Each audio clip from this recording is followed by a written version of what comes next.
Bonjour, bonjour, j'espère que vous allez bien. Moi, je vais super bien comme d'habitude. N'oubliez pas de partager, de liker, surtout mettez le pouce en l'air pour encourager les histoires d'Akuma. Comme je le dis tout le temps, à travers nos histoires, nous apprenons les leçons de la vie et nous donnons des conseils. Encore une fois de plus, une histoire mystique. Alors, la dame, elle s'est mariée avec un homme serpent. Elle ne savait pas.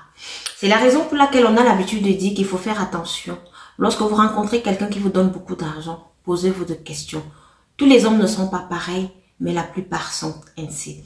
Alors, c'est l'histoire d'Akuma. Akuma, elle avait une copine qu'elle aimait beaucoup et sa copine là aussi l'aimait beaucoup. Alors, Akuma rencontre un monsieur. Le monsieur là mettait Akuma à l'aise. Le monsieur là ne donnait pas quoi à Akuma? iPhone, tous les nouveaux iPhones là. La fille, elle avait. Le monsieur donnait de l'argent et tout. Alors Akuma parlait tout le temps de ça à son ami. Akuma parle de ça à son ami, que bon voilà, tu connais mon petit ami dont je t'ai parlé la dernière fois là. Oui, il me couvre de tout, il est tellement mignon et je l'adore, il me donne de l'argent. C'est ainsi que son ami lui dit alors, mais non Akuma, il faut faire attention. Tu vois, un monsieur qui te donne beaucoup d'argent comme ça, il faut faire attention. Vous savez, aujourd'hui, il n'y a pas que les amis qui sont bizarres là, qui sont toujours jalouses. Il y a aussi des amis vrais, il y en a encore. Effectivement, comme l'ami d'Akuma. Alors, l'ami d'Akuma lui dit que non, fais attention. Elle dit à Akuma que, ah, moi je m'en fous. Elle a passé du temps, 1 an avec ce monsieur. Après, elle a commencé à harceler son petit ami en lui disant que non, mais tu dois m'épouser, il faut que tu m'épouses, moi je t'aime tellement. Et le monsieur, il était marié. Le monsieur était marié, le monsieur avait des enfants, mais des enfants qui ne vivaient pas dans son pays natal. Ses enfants étaient à l'étranger. Alors Akuma, elle a serré le monsieur ne voulait pas. Le monsieur lui dit que non, on peut vivre comme ça, il n'y a pas de souci. Akuma ne voulait rien entendre. Akuma qui dit au monsieur que si tu ne m'épouses pas là maintenant, la relation va se terminer. Le monsieur, il a commencé à supplier Akuma, mais Akuma ne voulait pas.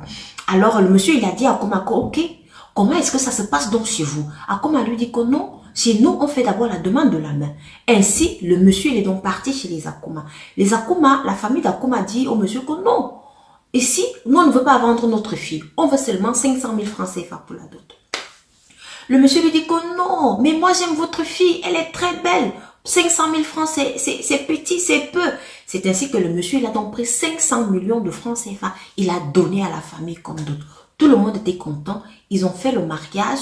Tout le monde était content. Il y avait même les cousines d'Akuma qui enviaient Akuma. Certains amis d'Akuma qui enviaient même Akuma. Mais ça, c'est quelle qualité d'homme qu'Akuma a rencontré comme ça? Un monsieur qui donne 500 millions pour une dot. Ce monsieur-là, il aime tellement. Un monsieur qui la couvre de tout.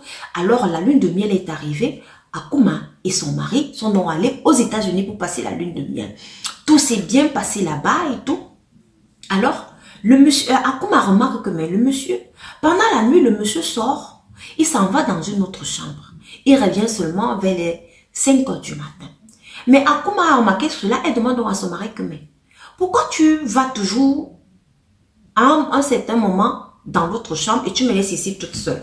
Le monsieur dit que non, mais tu sais que je suis un businessman. Donc, à toute heure, je reçois des coups de fil et puis c'est comme ça que ça m'attend. Et puis, je ne veux même pas trop te déranger. Akuma qui dit qu'ok, il n'y a pas de souci. Ils ont fini leur lune de miel. Ils sont rentrés chez eux. Alors, Akuma, elle devait donc aller entrer dans leur maison comme la deuxième épouse.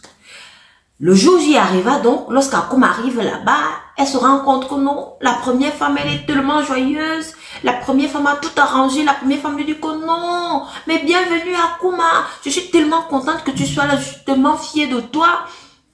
Et je suis fière de la deuxième épouse que mon mari a amenée ici. Franchement, elle a tout arrangé. Akuma qui entre dans la maison était tellement belle. Il y avait de l'or partout. La première épouse lui dit que bon, voilà ton compartiment et tout. Elle a fait le tour de la maison. Elle lui montre, voilà le salon, voilà le deuxième salon. Et puis, il y avait un endroit où tous les vitres n'étaient que noires. Et puis, c'était aussi le troisième salon de la maison. Akuma, elle a regardé, elle a dit, ah, paf. On a donc montré la chambre d'Akuma et les servantes. On a dit à Akuma que non, les servantes aussi, lorsqu'elles finissent leur travail là, 20 heures, elles sont dans leur chambre, elles ne sortent plus, elles sortent seulement jusqu'au matin. La personne qui sort dans la nuit va perdre son travail. Ok, Akuma connaissait déjà les règles de la maison. Alors la première journée, quand son mari rentre donc, il rentre de la maison, il avait un peu les larmes aux yeux. Akuma lui dit que mais, mon chéri, pourquoi tu as les larmes aux yeux? Le mari d'Akoum a dit à Akoum, non, c'est qu'il a mal aux yeux. Pourtant, je t'aimais bien. Akoum a dit, hey, mais qu'est-ce que tu viens de dire là? Tu me dis que tu as mal aux yeux et puis tu me dis que pourtant tu m'aimais bien. C'est comme ça qu'il est donc parti. Il a dit à Akouma que, Akouma, tu sais quoi? J'aurais bien voulu qu'on reste comme on était. Je t'avais dit qu'on reste comme on était. Je t'aimais bien. Tu n'as pas voulu écouter. C'est ainsi qu'il a tourné le dos, il est parti. Quand il est donc parti comme ça, la première épouse appelle Akouma. Elle lui dit, assieds-toi ici. Et moi, je m'assieds ici. Comme ça, au milieu là, notre époux va venir s'asseoir, on va regarder la télévision. Alors, à un moment donné, Akouma voit comment un gros serpent entre dans la maison. Un gros serpent. Elle se retourne et comme ça, elle dit quoi? La première épouse, elle attrape, lui dit que tu vas t'asseoir là. C'est notre mari. Et ça, c'est notre petit secret. Il va s'asseoir au milieu de nous et tu vas le nourrir. Akouma dit quoi? Dit que oui. Jusqu'à 4 h du matin, on regarde la télé. Akouma nourrit le monsieur. Après avoir nourri le monsieur jusqu'à 4 h du matin, ils sont donc allés dans la chambre. En allant dans la chambre là-bas, ce n'était plus comme d'habitude par devant, donc le monsieur prenait seulement par derrière. Alors Akouma ne devait pas regarder le monsieur en face, c'était toujours par derrière. À un moment donné, Akouma n'en pouvait plus. Elle s'est même évanouie. C'est comme ça qu'on l'a amenée à l'hôpital. Arrivée à l'hôpital là-bas, lorsqu'elle s'est rétablie, on lui a dit de sortir maintenant. Elle savait qu'elle repartait dans sa maison là. C'est ainsi que Akouma a donc appelé sa copine qui lui avait dit que non. Fais attention, les hommes qui donnent beaucoup d'argent, là, c'est sûr qu'ils cassent beaucoup de choses. Il lui a dit que prends ton téléphone, descends chez moi, je veux parler, j'ai des choses à dire. Comme je suis tombée malade là, ce n'est pas que c'est une simple maladie. C'est ainsi que Akouma a dit à sa copine que mets le haut-parleur, je vais parler. Elle a fini de parler. Pourtant, le mari d'Akouma lui avait dit, faut jamais dire ça à quelqu'un. Mais elle a parlé. Après avoir parlé, donc 2 heures de temps après, 2 heures de temps après, Akouma est décédée. C'est ainsi que le mari d'Akouma, alors, il a tout fait, la cérémonie d'enterrement, tout. Alors, tout le quartier était déjà au courant que c'est ainsi que le mari d'Akouma était et c'est ce qu'il avait pratiqué. Il était donc obligé de déménager et d'abandonner la grande maison. Il a donc abandonné la grande maison là et il est parti ailleurs, là où on ne les connaissait pas. Voilà donc.